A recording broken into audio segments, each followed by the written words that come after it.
اگلا جملہ جو بہت مہم ہے، وَلِلرِّجَالِ عَلَيْهِنَّ دَرَجَةٌ، یہ جملہ جو ہے،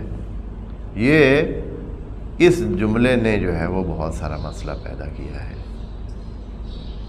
کہتے ہیں کہ اچھا قرآن کہہ رہا ہے وَلِلرِّجَالِ عَلَيْهِنَّ دَرَجَةٌ، مردوں کو عورتوں پر ایک درجہ حاصل ہے، ایک درجہ ہے ان کا، یعنی وہ ایک درجہ کیا ہے، علیہن یعنی ان کے اوپر ہے ان کا درجہ، مردوں کا ایک درجہ عورتوں سے اوپر ہے۔ اب اس کا معنی لے کر جی دیکھیں قرآن میں عورتوں کو نیچے قرار دے دیا گیا اور مردوں کو ایک درجہ زیادہ کہہ دیا گیا ہے کہ ان کا ایک درجہ زیادہ ہے۔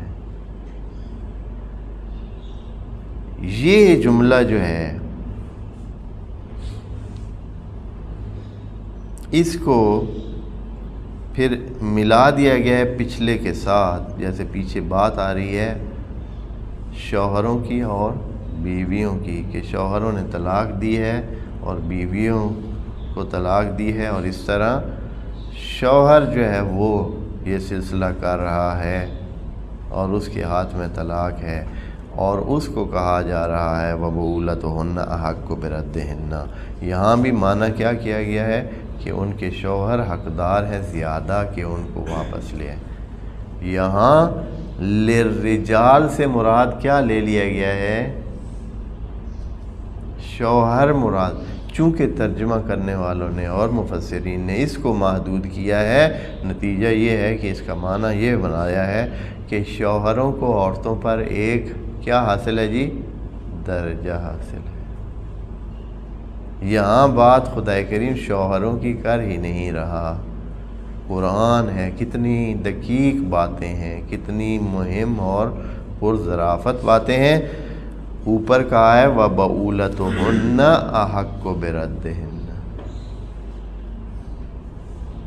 یہاں کہہ رہے ہیں لِلرِّجَالِ عَلَيْهِنَّ دَرَجَةٌ، ان دو میں بہت فرق ہے۔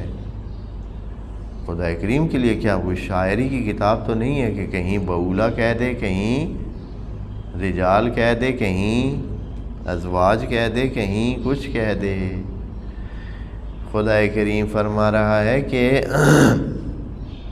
جیسے سوسائٹی میں جو ان کا وجود ہے مردوں کا، اب شوہروں کی بات شوہروں سے باہر نکل آئی ہے، شوہروں کی بات بعولہ میں ختم ہو گئی ہے، بعولہ میں جو ان کے سرپرست اور شوہر ہیں، اب مطلقاً رجال کی بات ہو رہی ہے۔ اور رجال کیا ہیں، پہلے تو رجال کے بارے میں بات کی جائے۔ رجال سے مراد کیا ہے، قرآن میں رجال کا لفظ ہمیشہ صاحب کردار، صاحب حیثیت، مؤثر شخص کے لیے استعمال ہوتا ہے۔ رجل کا لفظ مؤثر کے لیے استعمال ہوتا ہے، اس لیے ہو سکتا ہے ایک خاتون جو مؤثر ہو، جو مردانہ کردار رکھتی ہو، جو مسئلوں کو حل کر سکتی ہو، جو سرپرستی کر سکتی ہو، جس کا اتنا اثر ہو، زور ہو کہ وہ بہت سارے، تو وہ سمجھیں کہ وہ کیا ہے، وہ بھی ایک رجل ہے۔ اور یہ مسئلہ تب حل ہوگا جب ہم قرآن کی مدد لیں گے، تو ٹھیک ہے، قرآن کی مدد لیں گے تو پھر ہمیں اس بارے میں سمجھ آئے گی کہ یہ رجال سے مراد کیا ہے۔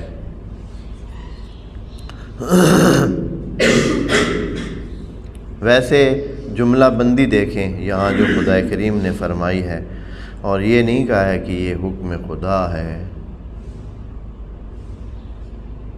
اس میں جیسے وہاں اوپر کہا ہے وَلَا يَحِلُّ لَهُنَّ، عورتوں کے لیے حلال نہیں ہے، اس کا مطلب یہ ہے کہ خدا حکم دے رہا ہے کہ ان کے لیے ضروری ہے۔ یا جو شوہروں کو کیا کہا ہے وَبُعُولَتُهُنَّ احق کو، یہ احقیت کا حکم خدا کریم دے رہا ہے، حق کو ان کا حق بنتا ہے، یہ خدا کریم طے کر رہا ہے۔ یعنی ان کے لیے طے کر رہا ہے کہ وہ کیا ہیں، ان کے لیے ان کا زیادہ حق بنتا ہے، بس یہ بھی حکم کی حیثیت رکھتا ہے۔ لیکن یہاں خدا کریم نہیں، یہاں جملہ خبریہ ہے، یہاں جملہ خبریہ ہے، یہاں جملہ خبریہ بمعنی انشاء لیں تو لے سکتے ہیں، لیکن اگر صرف آپ جملہ انشائیہ نہیں لیتے ہیں، جملہ خبریہ لیتے ہیں، یعنی خدا کریم بتا رہا ہے، ایک حقیقت بتا رہا ہے کہ مردوں کو ہمیشہ عورتوں پر ایک درجہ ہوتا ہے، مردوں کو ہمیشہ عورتوں پر کیا ہوتا ہے، ایک درجہ، یا مطلب مرد ہمیشہ عورتوں سے اوپر ہی ہوتے ہیں، یہ بات کہہ رہا ہے خدا کریم۔ خوب ہوتے ہیں یا نہیں ہوتے ہیں؟ مرد ہمیشہ عورتوں سے اوپر ہوتے ہیں، ایک درجہ اوپر ہوتے ہیں، کیونکہ اکٹھے رہتے ہیں، تو یعنی جو مرد کام کر سکتے ہیں عورتیں وہ کام نہیں کر سکتی ہیں۔ اب اسلامی معاشرے کی بات کو چھوڑیں، چلے جائیں تمام ان معاشروں میں جو اسلامی نہیں ہیں، جو مسلمان نہیں ہیں، جو کوئی دین ہی نہیں رکھتے ہیں، کوئی دین ہی نہیں رکھتے، ان کی طرف چلے جائیں، وہاں کیا صورتحال ہے؟ تمام کاموں میں جو میجر کام ہیں، جو مہم کام ہیں، جو مرکزی کام ہیں، تمام علاقوں میں، تمام جگہوں پہ کس کو حاصل ہے برتری؟ ایک درجہ حاصل ہے مردوں کو۔ حتیٰ وہ مغربی ممالک جہاں عورت کے حقوق کی بات کی جاتی ہے، عورت عورت عورت، اور وہاں جو مرکزی کام ہے وہ کن کے ہاتھ میں ہے؟ شروع کر لیں اوپر سے، پارلیمنٹ سے، دیکھ لیں کہ ہر ملک کے کتنے صدر جو ہے وہ عورتیں آئی ہیں، ملک کی تاریخ اٹھا لیں، کسی بھی ملک کی پچھلے جو ہیں ان کے صدر کتنے جو ہے وہ عورتیں آئی ہیں۔ اکثر صدر کیا رہے ہیں؟ مرد۔ یہ ان کو اسلام نے تو نہیں کہا ہے نا آپ بنائیں، عورتوں کو بنا دیں۔ اس کے نیچے پارلیمنٹ میں چلے آئیں، پارلیمنٹ کی اکثریت تمام ملکوں میں کن کی ہے؟ وہ اسلام نے تو نہیں کہا ہے کہ آپ مردوں کو بنائیں، عورتوں کو نہ بنائیں۔ بنائیں نا، ہم بھی دیکھ لیں کہ آپ کیا کرتے ہیں، عورتوں کو برابری کے حقوق دیتے ہیں، بنائیں نا، آپ بنا دیں، آدھی عورتیں پارلیمنٹ میں بٹھائیں اور آدھے مرد بٹھائیں، بٹھا کے دکھائیں۔ دفتروں میں چلے جائیں، دفتروں میں اکثریت کس کی ہے؟ آدھی عورتیں رکھیں نا، پکا قانون بنا دیں کہ آدھی عورتیں ہونی چاہیے۔ فوج میں چلے جائیں، تمام ملکوں کی آدھے رکھیں نا مرد اور آدھی عورتیں۔ آپ اس کے علاوہ چلے جائیں، باقی کیا رہے، پولیس میں چلے جائیں، مین کام جو ہو رہے ہیں جہان میں، کارخانوں میں جتنے کام ہو رہے ہیں اس میں بعض ملکوں میں عورتوں کی تعداد ٹھیک ہے، لیکن آدھی تو قطعاً کسی صورت بھی نہیں ہے، کسی صورت بھی نہیں ہے۔ اور کیا رہ گیا ہے؟ کوئی ہے مہم کام جس میں ہم کہیں کہ عورتوں کو انہوں نے، بھائی جو غیر اسلامیوں کی بات کہہ رہا ہوں، یہ بات ہے، خدا کریم یہ بات کہہ رہے ہیں کہ انسانوں، مرد کی ساخت اور عورت کی ساخت یہ کہتی ہے کہ وَلِلرِّجَالِ عَلَيْهِنَّ دَرَجَةٌ۔ یہ کو خدا اگر حکم نہ دے تو بھی یہ ایک خبریہ ہے، جملے خبریہ ہے کہ جو مرد ہیں جن میں مردانہ وہ سلسلے ہیں، خصوصیات ہیں، ادھر مذکر بات نہیں کہہ رہے ہیں۔ یہ میں کہنا چاہتا تھا کہ یہاں الرجال کہا ہے، مذکر نہیں کہا ہے۔ یہ نہیں کہ جو بھی مذکر ہے اس کو یہ حیثیت حاصل ہے، نہیں ہے حیثیت حاصل، ان کو عورتوں پہ درجہ حاصل، مذکر کو درجہ حاصل نہیں ہے۔ خدا کریم نے جہاں مذکر اور مؤنث کی بات کرنی ہوتی ہے وہاں وَلِلذَّكَرِ مِثْلُ حَظِّ الْأُنثَيَيْنِ کہتا ہے، وہاں للرجال نہیں کہتا ہے، یہاں للرجال ہے۔ رجال سے مراد کیا ہے؟ یعنی جو وہ صاحب، جیسے کہتے ہیں عَلَيْسَ فِيكُمْ رَجُلٌ رشید، قوم لوط کو جناب لوط نے کیا کہا تھا؟ الیس فیکم رجل رشید، آپ میں کوئی مرد نہیں ہے کام کا؟ یعنی حتیٰ کوئی عورت بھی ہو کام کی جو آپ کو روک سکے بدبختی سے، تو کیا ہے، وہ بھی مرد ہی شمار ہوگا۔ ہاں، میں آپ کو یہ مثال دیتا ہوں تاکہ شاید اس سے تھوڑا سا وہ لے لیں کہ بھئی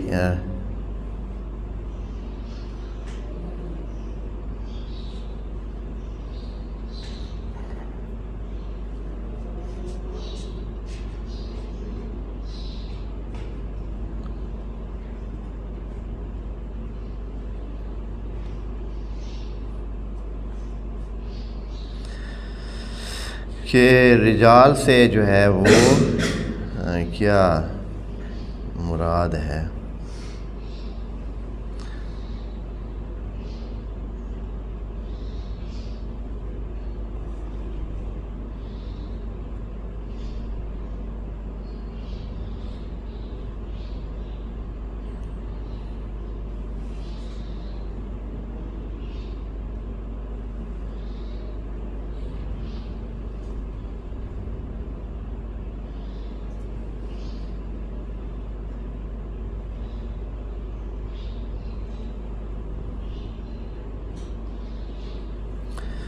بہرحال ابھی شاید مجھے یہ نہ مل سکے، لیکن بہت واضح ہے کہ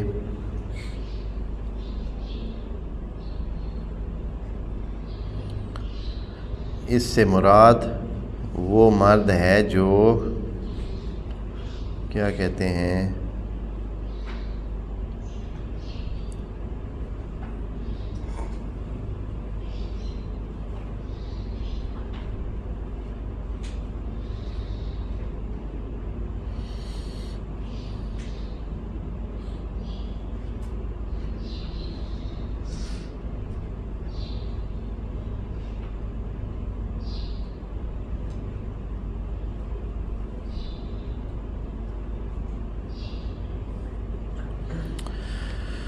اور یہاں مجھے ابھی وہ نہیں مل رہے، بہت ساری آیات میں رجل کا ہے، بہرحال جو بھی ہے۔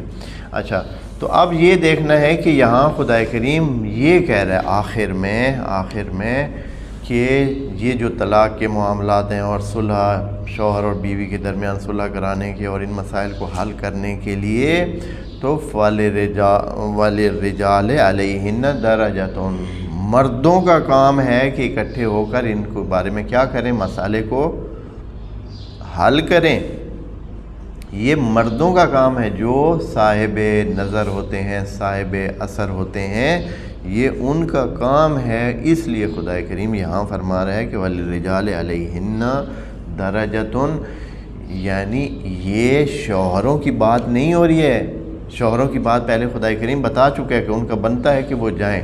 اب خدا کریم جو معاشرے کے صاحب اثر افراد ہیں ان کو کہہ رہا ہے کہ آپ آگے آئیں اور ان مسائل کو کیا کریں، حل کریں۔ وَلِلرِّجَالِ، رجال یعنی آپ کے معاشرے کے جو صاحب اثر افراد ہیں، ان کا ایک کردار ہے، اور اللہ اس کردار کی بات کر رہا ہے کہ ان کو جو خدا کریم نے یہ اتنی عزت اور اہمیت اور یہ دی ہوئی ہے، یہ رجال بنے ہوئے ہیں، تو یہ رجال ہو کے دکھائیں اور اس بارے میں اپنا اثر دکھائیں۔ یہ جملہ اس کا معنی یہ ہے، اس کا معنی یہ کہ بھائی صرف جو انہوں نے سمجھا ہے کہ بھائی شوہروں کو بیویوں پر کیا ہے، ایک درجہ حاصل ہے، یہاں شوہروں کی بات نہیں ہو رہی ہے۔ وَلِلرِّجَالِ، ٹوٹلی جو الرجال ہیں، الرجال جو کہ خدا کریم نے، اور وہاں جہاں کہا ہے الرجال قوامون علی النساء، ایک اور جملہ ہے، ادھر بھی یہی جملہ اس طرح سمجھا جاتا ہے کہ کیا ہے، شوہروں کو بیویوں پر کیا حاصل ہے، وہ قوام ہیں ان کے اوپر۔ حالانکہ خدا کریم الرجال کہہ رہے، الرجال قوامون علی النساء، آگے جو جملہ ہے اس کو تو کبھی توجہ جو نہیں کی ہے، بما فضل اللہ بعضکم علی بعض کہا ہے